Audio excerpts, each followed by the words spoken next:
जय राधा माधव कुंज बिहारी। जय राधा माधव जय कुंज बिहारी। जय गोपी जन वल्लभा गिरवरधारी।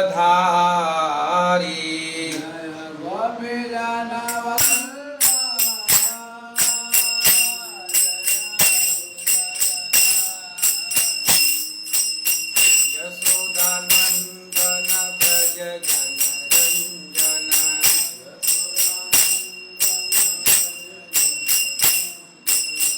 यमुना तीरा वनचारी।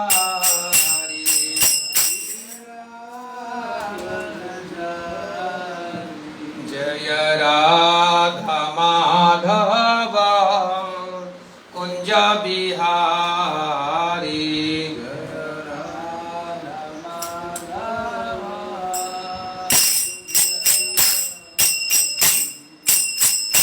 जय गोपी जन वल्लभ गिरवरधारी।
श्री राधा श्याम सुंदर भगवान की, श्री श्री कृष्ण बलराम की, श्री श्री गौर निताई की, शील प्रभुपाद की, अनंत कोटि वैष्णव वृंद की, सरजू मैया की, अयोध्यापुरी धाम की। नमो विष्णुपादाय कृष्ण पृष्ठाय भूतले श्रीमते भक्ति वेदांत स्वामी नामिने। नमस्ते सारस्वते देवे गौरवाणी प्रचारिणे निर्विशेष शून्यवादी पाश्चात्य देश तारिणे।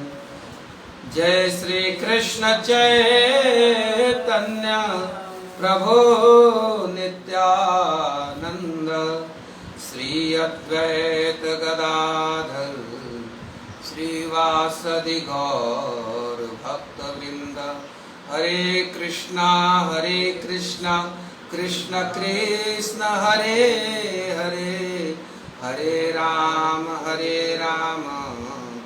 राम राम हरे हरे। ओम नमो भगवते वासुदेवाय। ओम नमो भगवते वासुदेवाय। ओम नमो भगवते वासुदेवाय। ओम नमो भगवते वासुदेवाय। ओम नमो भगवते वासुदेवाय।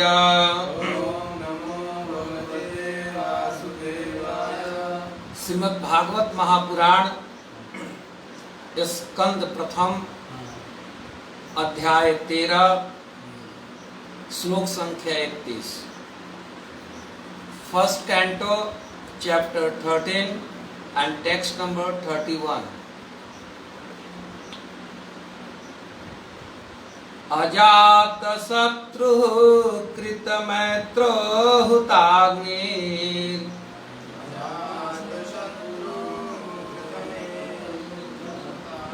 अजात शत्रु कृत मैत्रो हुताग्निर।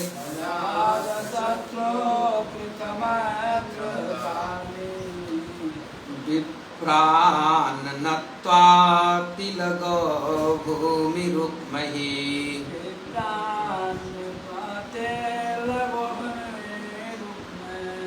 गृहं प्रविष्टो गुरुवन्दनाय।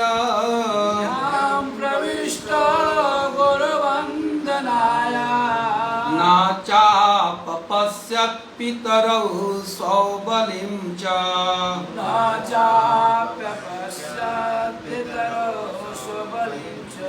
अजात शत्रु कृत मैत्रो हुताग्निर।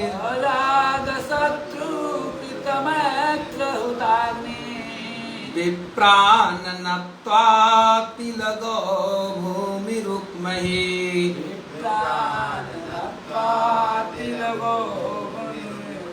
गृहं प्रविष्टो गुरुवन्दनाय।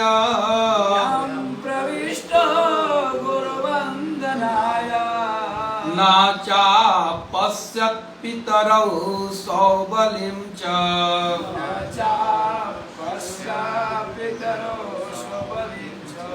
पढ़िए कोई एक। अजात शत्रु कृत मैत्र हुताग्निर। अजात शत्रु कृत मैत्रो हुताग्निर।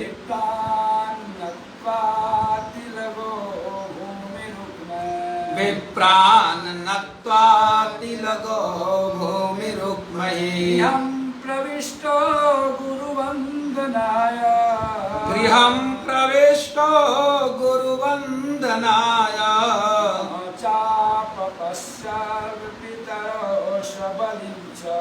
न चापश्यत् पितरौ सौबलिं च। तो प्रभु जी आप पढ़िए।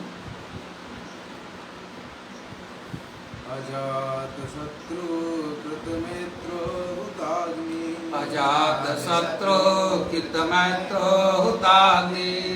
विरपान तत्वा तिलगो भूरिक्महे।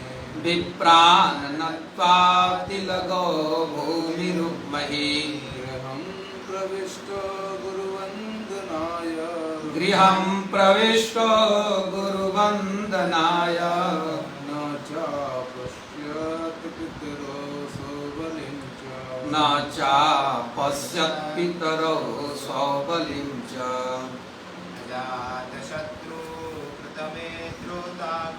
अजातशत्रो कृतमैत्रो हुताग्नि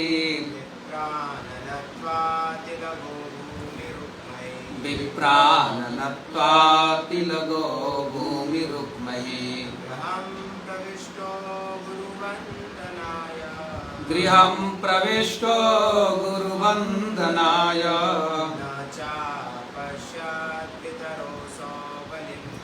न चापश्यत् पितरो सौबलिं च अजात जो कभी जन्मा नहीं शत्रु शत्रु कृतः किया गया मैत्र देवताओं की पूजा करना उत अग्नि अग्नि में विप्रान ब्राह्मणों को नत्वा नमस्कार करके तिल गो भूमि रुक्महि अन्न गौवे भूमि तथा स्वर्ण के साथ गृहम महल के भीतर प्रविष्ट प्रवेश करके गुरु वंदनाय गुरुजनों को नमस्कार करने के लिए न नहीं च भी अपश्यत देखा पितरौ अपने चाचाओं को सौबलिम च तथा गंधारी को। अनुवाद शील प्रभुपाद जी के द्वारा। अजात शत्रु महाराज युधिष्ठिर ने वंदना करके सूर्य देव को अग्नि यज्ञ अर्पित करके तथा ब्राह्मणों को नमस्कार करके एवं उन्हें अन्य गाय भूमि तथा स्वर्ण अर्पित करके अपने नैतिक प्रातः कालीन कर्म किए। तत्पश्चात वे गुरुजनों का अभिवादन करने के लिए राजमहल में प्रविष्ट हुए, किंतु उन्हें न तो उनके ताऊ मिले न ही राजा सुबल की पुत्री गंधारी अर्थात ताई मिली। तात्पर्य शील प्रभुपाद जी के द्वारा। महाराज युधिष्ठिर अत्यंत पवित्र राजा थे, क्योंकि वे स्वयं गृहस्थ के सारे नैतिक कर्म किया करते थे। गृहस्थों को प्रातःकाल जल्दी जगना होता है और स्नान करने के बाद उन्हें प्रार्थना से अग्नि में आहुति से ब्राह्मणों को भूमि गौवे अन्न सोना इत्यादि का दान देकर तथा गुरुजनों को सादर नमस्कार करके अर्चा विग्रह को अभिवादन करना होता है। जो व्यक्ति शास्त्रों द्वारा नियत आदेशों का पालन करने को तैयार नहीं होते, वे केवल किताबी ज्ञान से उत्तम व्यक्ति बन सकते हैं। आधुनिक गृहस्थों को विभिन्न प्रकार की जीवन शैलियों की आदत हो गई है, जैसे देर से जगना और फिर बिना किसी प्रकार की उपवर्णित शुद्धि के बिस्तर में लेटे लेटे चाय पीना। घर के बच्चे अपने माता पिता को जो कुछ करते देखते हैं उसी का अभ्यास करते हैं। अतएव सारी की सारी पीढ़ी का नरक की ओर पतन होता है। जब तक वे साधु की संगति नहीं करते तब तक उनसे किसी अच्छाई की आशा नहीं की जा सकती। भौतिकवादी मनुष्य धृतराष्ट्र की भांति विदुर जैसे साधु से शिक्षा ग्रहण कर सकता है और इस प्रकार आधुनिक जीवन के दुष्प्रभावों से शुद्ध हो सकता है। लेकिन महाराज युधिष्ठिर को राजमहल में राजा सुबल की पुत्री गंधारी समेत उनके चाचा ताऊ धृतराष्ट्र तथा विदुर नहीं मिले। वे उन्हें मिलने को आतुर थे। अतः उन्होंने धृतराष्ट्र के निजी सचिव संजय से पूछा। शील प्रभुपाद की जय हो। प्रस्तुत श्लोक में एक भक्त के चरित्र का निरूपण किया गया है, अर्थात उनके स्वभाव का। तो विगत संध्या को श्रीमद् भगवद गीता से भगवान के स्वरूप के बारे में हम लोग यत्किंचित जाने कि उनका स्वभाव क्या है, और उसी प्रकार से उनके भक्त का भी स्वभाव होता है। कभी कभी तो आचार्यों ने टीका में उल्लेख किया है कि भक्त भगवान से ज्यादा करुणामय होते हैं। भगवान ये अपेक्षा रखते हैं कि जीव पहले मेरी शरण में आए, इसीलिए कहते हैं कि सर्वधर्मान परित्यज्य माम एकम शरणम प्रज, मेरे शरण में आओ। लेकिन भक्त का ऐसा स्वभाव नहीं होता है, बल्कि इससे और श्रेष्ठतर देखा जाता है कि भक्त ये अपेक्षा नहीं रखता है कि कोई जीव हमारी तरफ, भक्त ही उस जीव की तरफ जाता है। जैसे श्रील प्रभुपाद जी, प्रभुपाद जी के हृदय में एक तो गुरु की आज्ञा थी ही, लेकिन सबसे प्रधान जो उनके हृदय में थी जीवों के प्रति करुणा, सहज करुणा श्रील प्रभुपाद जी। अन्यथा जो व्यक्ति जर्जर अवस्था में है, शरीर असहाय है, क्षीणता को प्राप्त कर रहा है और कोई साधन भी नहीं है, वे चाहते तो नियम पूर्ति के लिए 1-2 कृत्य कर सकते थे गुरु की आज्ञा के अनुसार, लेकिन ये प्रत्यक्ष अनुभव की बातें हैं कि प्रभुपाद जी के हृदय में अनंत करुणा थी जीवों के प्रति। कैसे जीवों के प्रति?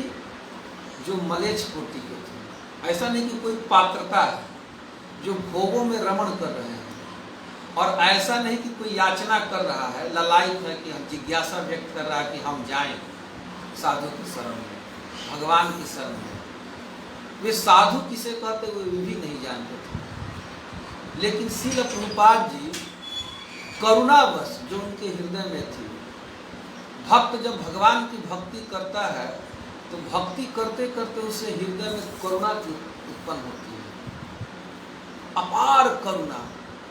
तो उसी करुणा के वशीभूत होकर के प्रभुपाद जी विदेश गए, और कितने कष्ट सहे हैं।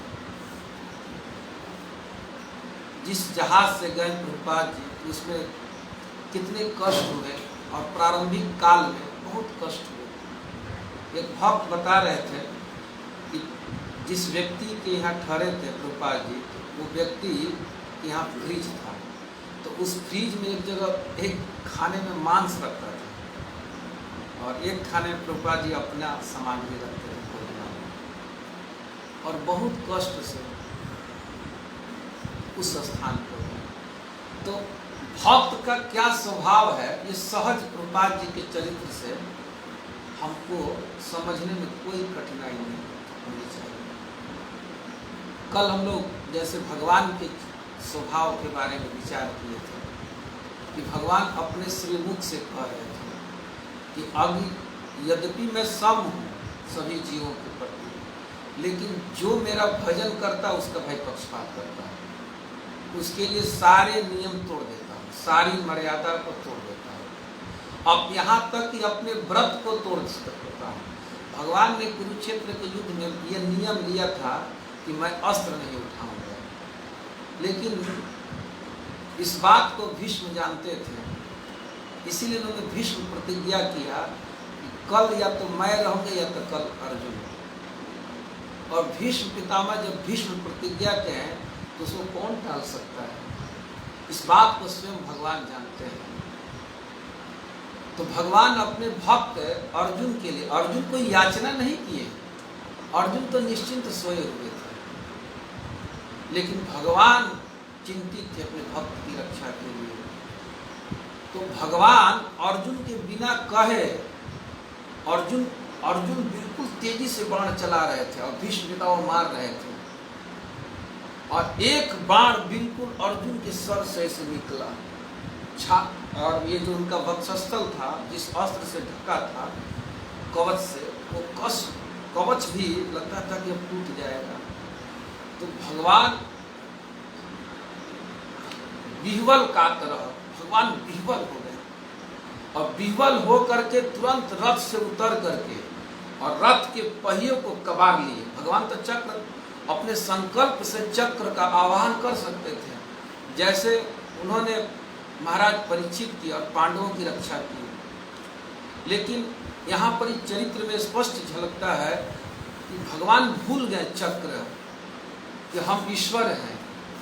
वो आह्वान कर सकते थे, लेकिन भगवान स्नेह के वशीभूत होकर के रथ से कूद गए और कूद करके रथ की पहियों को कबार करके और रक्षा करने लगे अर्जुन का। ये भगवान का स्वभाव है और उसी भगवान का स्वभाव उनके भक्तों में देखा जाता है, यद्यपि उनसे बढ़ करके देखा जाता है। तो इस प्रस्तुत श्लोक में भगवान के भक्त के स्वभाव का निरूपण किया गया है। अजात शत्रु, जिसका कोई शत्रु नहीं होता है। भक्त के मन में कोई शत्रु नहीं होता है, वे सबके प्रति समभाव रखते हैं। जैसे भगवान कहते हैं समभाव रखते हैं, तो भगवान पालन आदि में समभाव रखते हैं, लेकिन भक्त समभाव रखते हैं, करुणा में रखते हैं, कृपा में रखते हैं। कोई उनका अहित भी करता है, उनका हित सोचते रहते हैं, कैसे इसका कल्याण हो। और वो व्यक्ति नहीं आता है तो उसके पास भक्त जाते हैं और उस पर कृपा करने के लिए। जैसे सुखदेव गोस्वामी के बारे में कहा गया है, सुखदेव गोस्वामी परमहंस चूड़ामणि हैं, लेकिन उनको किसी से कोई मतलब लेना देना नहीं है, लेकिन कृपा करने के लिए जीवों पर वे कभी कभी निकलते हैं, दर्शन देते हैं और श्रीमद् भागवत महापुराण की कथा कहते हैं। तो यहाँ श्लोक में कहा जा रहा अजात शत्रु, ये युधिष्ठिर महाराज के संबंध में विशेषता है कि उनका कोई शत्रु नहीं था। शत्रु नहीं था अर्थ क्या है कि वे मन में भी किसी के प्रति शत्रु का भाव नहीं रखते थे। कोई अपकार भी कर दे तो उसको स्मरण नहीं रखते थे। तो वे अजात शत्रु महाराज युधिष्ठिर कृत मैत्र हुताग्नि, वे देवताओं को यजन किए अग्नि के द्वारा। इस कली काल में इस धर्म का सर्वथा लोप होता जा रहा है। इसी श्रीमद् भागवत महापुराण के 18वें और 17वें अध्याय में धर्म का निरूपण माता पृथ्वी ने किया है और सुत गोस्वामी ने कि ये अन्न जल देवताओं के द्वारा प्राप्त होता है, तो हमें अग्नि में आहुति करना चाहिए, यज्ञ करना चाहिए। और इसी बात को भगवान श्री कृष्ण ने श्रीमद् भगवद गीता के 3 अध्याय में इसे वांछित बताया है, आवश्यक है जीव। लेकिन जीव अधर्म के प्रभाव से सब भूलता जा रहा है। लेकिन भगवत भक्त हैं युधिष्ठिर महाराज, तो अपने सब कर्तव्यों का पालन करते हैं। ऐसा नहीं कि भगवत भक्ति के आवेश में व्यक्ति सब धर्म का कर्तव्य से च्युत हो जाए। कोई एक निष्ठ हो गया तब तो बात अलग है कि उसको उधर ध्यान ही नहीं जा रहा है।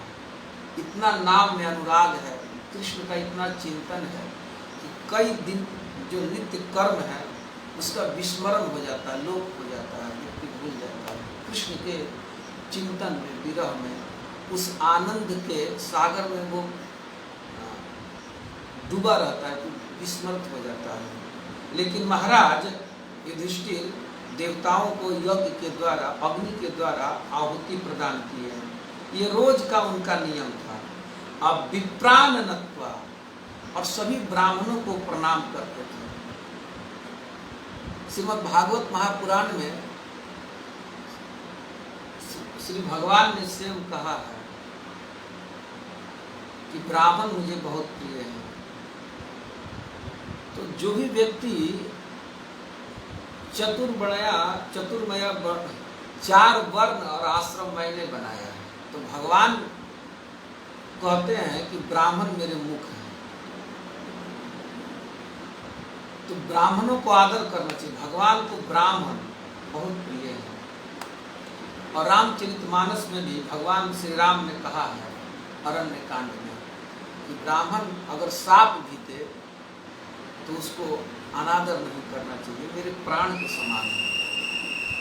तो यहाँ पर आप प्रस्तुत श्लोक में देख रहे हैं कि विप्रान नत्वा शब्द है। ब्राह्मणों को रोज प्रणाम करते थे, और प्रणाम ही नहीं करते थे, तिल, गौ, भूमि और रुक्मी, सोना, इसका दान करते थे उनकी प्रसन्नता के लिए।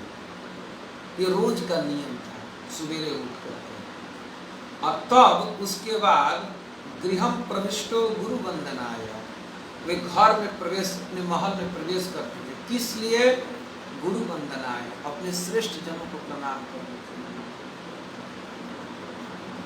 तो रोज की भांति वे ब्राह्मणों को दान करके, देवताओं को आहुति प्रदान करके अपने महल में प्रवेश किए। और प्रवेश करके प्रणाम करने के लिए जहाँ धृतराष्ट्र थे, और उसी समय विदुर जी आए थे, और उनकी ताई गंधारी थी, और अपनी माँ कुंती, सबको प्रणाम करने गए। लेकिन हुआ क्या कि न अपश्यत पितरौ सौबलिंच, तो उन्होंने न अपश्यत, उन्होंने नहीं देखा। किसको नहीं देखा? पितरौ, बहुत द्वितीय वचन में है। तो अपने ताऊ धृतराष्ट्र को और अपने चाचा विदुर जी को नहीं देखा। और सौबलिंग, अपनी चाची को भी नहीं देखा, ताई को भी नहीं देखा। तब तत्र संजय मासीनम पप्रच्छ उद्विग्न मानसः गावल गणे को नास्तात वृद्धो हीनश्च नेत्रय। तो तत्काल दौड़ करके वे गए अपने चाचा के सचिव के पास, जो संजय थे, और उद्विग्न मन से गए और जा करके अपने चाचा से पूछे कि हे संजय, मेरे चाचा वृद्ध हैं और नेत्रों से भी हीन हैं, वे कहाँ गए हैं? और अम्बा चाहत पुत्राता पितृव्य क्व गतः श्री, और मेरी ताई जिसके सारे पुत्र मारे गए थे, तो उससे बहुत दुखी थी। और मेरे विदुर चाचा जो मेरा सुहित करते थे, मेरे सुहित थे, सदा मेरे हित में लगे रहते थे, तो कहीं ये सब अपि मया अकृतज्ञ समलम अंशमाना, मेरे द्वारा किए गए अपराध को विचार करके अपनी भार्या सहित, अपनी पत्नी मेरी चाची के सहित मेरे चाचा कहीं दुखित, इससे दुखित हो करके गंगायाम अपतत, कहीं गंगा जी में तो नहीं कूद गए। विचार कीजिए वो क्या कर रहे हैं? मया अकृते समलम, मेरे द्वारा किए गए अपराध। युधिष्ठिर महाराज कभी अपराध नहीं कर सकते थे। देखिए एक भक्त का स्वभाव, एक एक महाभारत पढ़ने से ज्ञान होता है कि कैसे कैसे षड्यंत्र में, अपने पुत्र के षड्यंत्र में धृतराष्ट्र ने साथ दिया था। लाक्षागृह का ले लीजिए, तो वो लाक्षागृह बनवाया गया था, लाक्षागृह बन के तैयार था, लेकिन अब भेजे तो कैसे भेजे? तो अपने पिता से कहलवाया था। तो धृतराष्ट्र ने कहा कि हे पुत्रों, आप लोगों को यहाँ बहुत असुविधा हो रही है, परिवार भी बढ़ रहा है, एक नया आप लोगों के लिए महल बनाए हैं, बहुत सुंदर आप लोगों की सुयोग है, तो मेरी इच्छा है कि आप लोग वहाँ रहें। ये बात धृतराष्ट्र ने कहा था। तो धृतराष्ट्र की आज्ञा के पालन हेतु वो गए थे वहाँ पर। यद्यपि जानते थे, भीम ने कहा था कि भैया हम लोग की मारने की व्यवस्था है, हम नहीं जाएंगे, लेकिन युधिष्ठिर महाराज ने कहा कि जिसकी मारने की नियत हो चुकी है, तो यहाँ ज़्यादा खतरा है, विष में भी भोजन दे सकता है, वहाँ तो हम कुछ सुरक्षित रहेंगे, तो हम लोग चल रहे। तो देखिए धृतराष्ट्र एक चीज़ का क्या, एक एक अकृत्य के बारे में विचार कर सकते, लेकिन महाराज युधिष्ठिर के चित्त में वो सब कृत्य नहीं है। कि चाचा ने मेरा सदा ही मंगल किया है। तो इस दुख से दुखित होकर के संजय से पूछा और संजय से कहा, पितरौ उपरते पांडव सर्वान्ना सुहृद शिशुन और रक्षताम व्यसनतः पितृभ्यः क्व गतापितः। वो कह रहे हैं कि न सर्वान शिशुन, हम सब बच्चों का पांडव पितर उपरते, मेरे पिता पांडव जब चले गए तो व्यसनत और अक्षताम, ये शब्द दे रहे हैं कि सब प्रकार से विपत्तियों से धृतराज मेरे चाचा ने रक्षा किया। ये बात कितनी उल्टी है। और अक्षताम व्यसनतः, मेरे चाचा ने हर विपत्तियों से रक्षा की। ये उल्टा बात है। वो हर प्रकार का विपत्ति चाचा दी सहमति से, लेकिन दुर्योधन कर रहा था लेकिन सहमति ही नहीं की रहती थी। वे चाहते तो कहते कि नहीं, रक्षा के मैं क्यों भेज रहा हूँ, भतीजों को क्यों मार रहे हैं, चाहते, लेकिन वही कहें कि जाओ बेटा बड़ी सुंदर।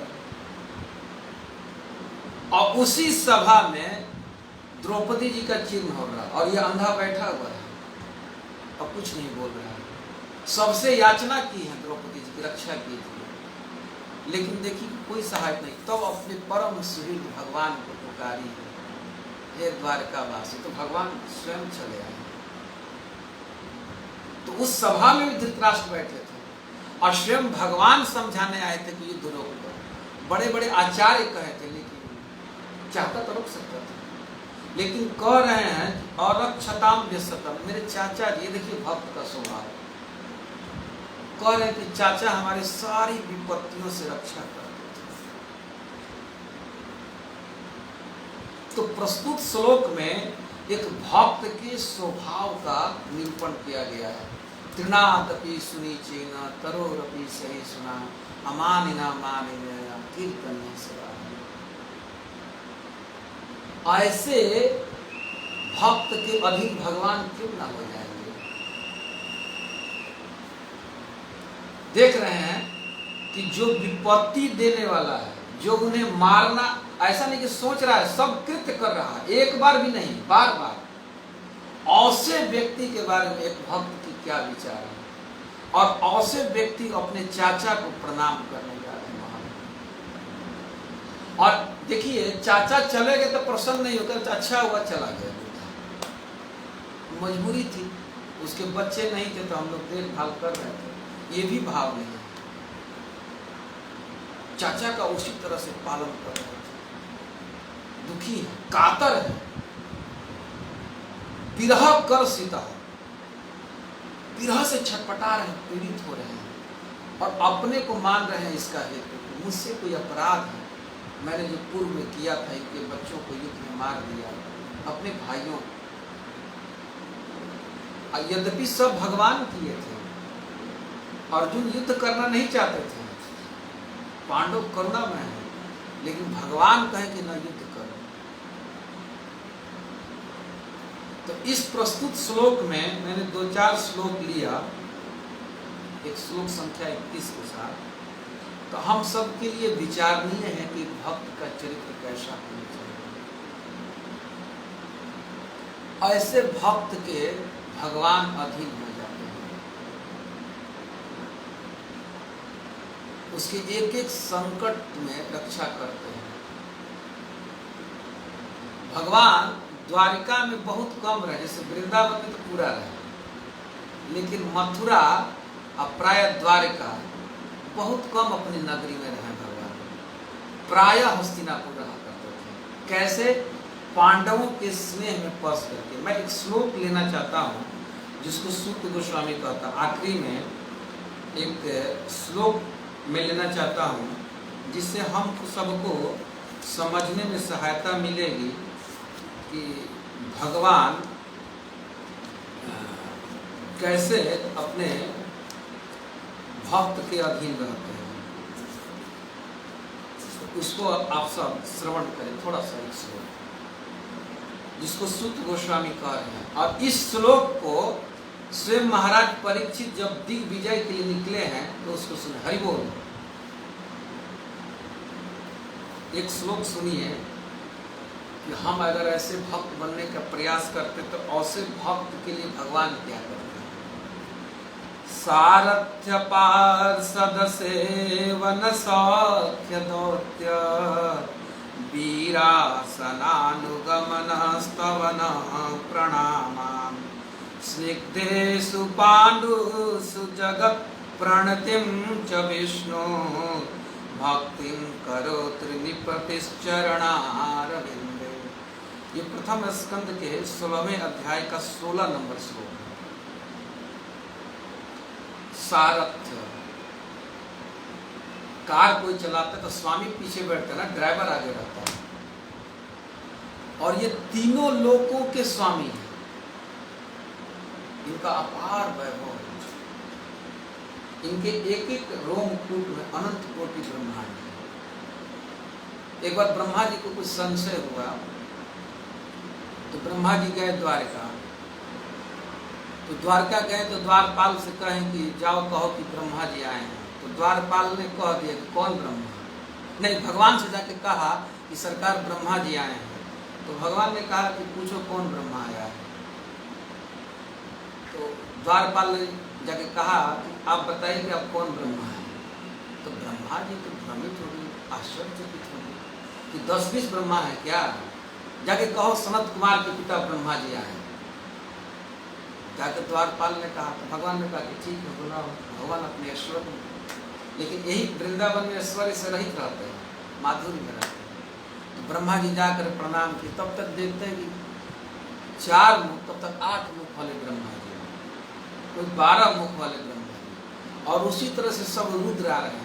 और सब ब्रह्मा जी से इंडिविजुअली एक एक से पूछ रहे हैं, सब चल रहा है ठीक से, सबका नाम लेके कह रहे हैं। तो ये जो चतुर्मुखी ब्रह्मा जी हैं बिल्कुल आश्चर्यचकित होकर सब ब्रह्माओं को देख रहे हैं। तो भगवान का ऐसा ऐश्वर्य है, और वही भगवान अपने भक्त के वशीभूत होकर सारथी बनते हैं, रथ हाँकते हैं। कभी कभी युद्ध का ऐसा काल होता था कि बोलने का नहीं रहता था कि रथ इधर ले चलो, तो अर्जुन ऐसे पैर से भगवान के कंधे पर इशारा करते थे कि रथ ऐसे चलो, ऐसे चलो। ये स्थिति थी, और भगवान बहुत प्रसन्नता से रथ हाँकते हैं। कभी कभी किसी भक्त का भाव होता है कि हमारे जीवन के भी सारथी श्री कृष्ण बन जाए। पता नहीं हम कहाँ जाएंगे, लेकिन जब श्री कृष्ण सारथी रहेंगे तो पक्का है कि हमारी विजय होगी, इसमें कोई संशय नहीं। हमें जैसी भी त्रुटि है सारथी ये बन जाए, और पार्षद बने भगवान, और सेवा करते थे। जब यज्ञ चल रहा था अश्वमेध यज्ञ, तो भगवान जूठा पत्थर उठा रहे थे, भक्त के प्रेम में बसे थे। क्या ईश्वर के लिए शोभा है? सख्य, भगवान सखा मानते थे। त्रिभंग ललित है ना, वो स्वभाव है वृंदावन से, तो ऐसे हाथ रख देते थे। कभी कभी शयन करते समय ऐसे रख देते थे, कभी कभी अर्जुन उनके पैर रख देते थे शयन करते समय। दौत्य, भगवान दूत बने इनके लिए। विरासना, रात में जब महाभारत युद्ध होता था तो सब लोग तो सो जाते थे, भगवान विरासन तलवार लेकर के ऐसे मुद्रा में बैठ जाते थे, रक्षा करो। कोई याचना नहीं करता था भक्त रक्षा करो, सब थक जाते थे, थक कर सो जाना। लेकिन भगवान सो नहीं रहे, ऐसे पालती मारकर विरासना ऐसे बैठ करके तलवार ले करके रक्षा की रहते थे, मेरे भक्त पर आंच ना आए। अनुगमन मतलब पीछे पीछे चलते थे। युधिष्ठिर महाराज बड़े थे तो भगवान पीछे पीछे चलते थे भाइयों के साथ। बोला नहीं जाता कृष्ण चलो, लेकिन पीछे पीछे चलते थे, हाँ भैया, मजाक नहीं करते चलते थे, और स्तवन करते थे, प्रशंसा करते थे, और प्रणाम। युधिष्ठिर महाराज बड़े थे तो प्रणाम रोज करते थे, भगवान भैया प्रणाम करते हैं। और भगवान प्रणाम करते थे। स्निग्धेषु पांडेषु, और पांडवों के प्रेम में से इतने स्निग्ध थे भगवान कि जगत प्रणतिम च विष्णु, पूरे जगत को उनके चरणों में झुका दिया था। वो वैभव दिया था जिसके लिए देवता लोग ललायित रहते थे, मिलता नहीं।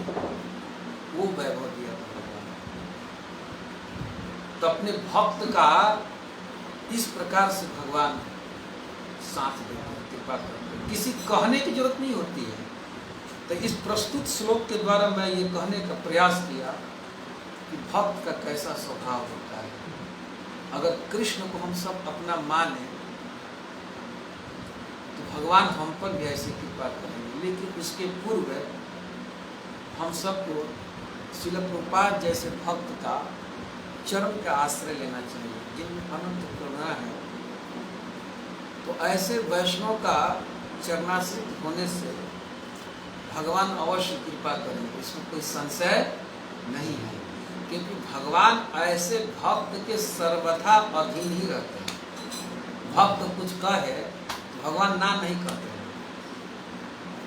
भगवान विचार नहीं करते कि पात्र है कि अपात्र है। ऐसे तो कहेंगे स्वतंत्र रूप से कि ऐसा रहो, ऐसा करो, गीता का पूरा प्रवचन दिया। लेकिन कोई भक्त के आश्रित है तो भगवान उस पर विचार नहीं करते। भगवान सोचते हो तो मेरा है।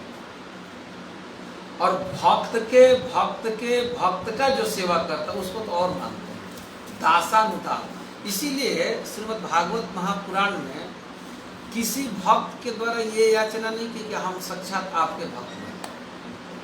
सबने यही कहा है कि आपके दासों के दासों के दासों का दास बने। तो विचारणीय है कि भगवान सामने प्रकट है, उनका दास क्यों नहीं बनिए? उनका तो ऐसा स्वभाव है। लेकिन भक्त के अधीन जो रहता व्यक्ति, तो उस पर कुछ कृपा का कुछ विशेष ही प्रभाव होता है, उसका रस दूसरा होता है। हमें साधन का बल नहीं है। अन्य जगह हरिबोल साधन में बल लगाना पड़ेगा ना, लेकिन भक्त के आश्रित रहेंगे तो साधन कुछ कम भी रहेगा, त्रुटि भी रहेगी, जैसी भी रहेंगी, कृपा में कोई कमी नहीं। उसके लिए भागवत में कई श्लोक है। तो उससे बहुत बड़ा आश्वासन मिलता है कि हम जैसे हैं, जैसा आपने सुना पूर्व में कि भक्त लोग ही जाते हैं। कई कई देखते हैं साधु को वृंदावन भक्त लोग गाली देते हैं, मूढ़ा कहीं का, चोरी भी करते हैं। यहाँ तक देखें कि उस भक्त पर लाठी से प्रहार किए। तो भक्त उस व्यक्ति का ऐसे स्मरण नहीं करता है कि लाठी मारा, गाली दिया, हमारा सब सामान चुरा लिया, बेचारा बहुत दुखी है, कभी तो सामान जाने कैसे होगा, भूखा होगा कैसे। हमसे ही कोई अपराध हो, बेचारा को लाठी चलाना पड़ा, चोट लगी इस भक्त को, मैं बरसाने में देखा, और भक्त यहाँ कहाँ रो रहा है, बेचारा पता नहीं कैसे हो। ये भक्त का स्वभाव। अपराध करके व्यक्ति चरण में गिर जाए तो भक्त कहता अरे राम तू तो बंधु, भगवान की तुम पर कितनी कृपा है। ये मैं वृंदावन में, बरसाने में, चित्रकूट में, अयोध्या जी में अपनी आंखों से देखा।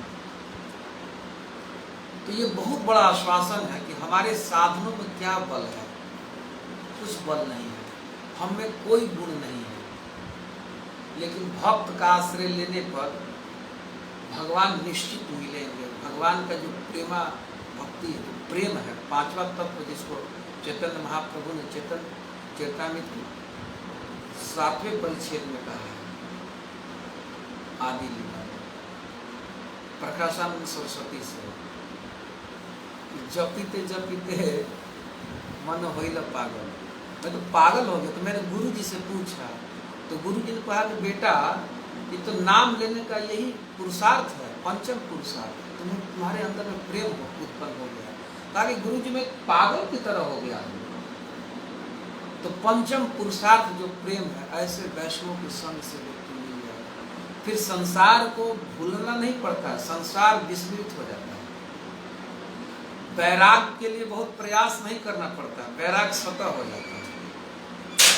कृष्ण में राग हो गया है। हमें कोई योग्यता विकसित करने नहीं होती है, योग्यता अपने आप आ जाती है कृष्ण का गान करने से, कृष्ण का गान करने से। तो कल हम लोगों ने कृष्ण के स्वभाव पर विचार किया था। तो संयोग से भगवत इच्छा से आज का जो श्लोक था उसमें एक संत का स्वभाव होता है, तो बिल्कुल चरितार्थ होता है। त्रिनादपि सुनी सेना तरोरपि सही सुना अमानि न मान देना कीर्तन में सदा, तो चरितार्थ हो रहा है। तो मैं कथा को ही विराम देता हूँ। आप सब वैष्णव के चरणों में दंडवत प्रणाम करते हुए कथा को ही विराम देता हूँ। जय शील प्रभुपाद।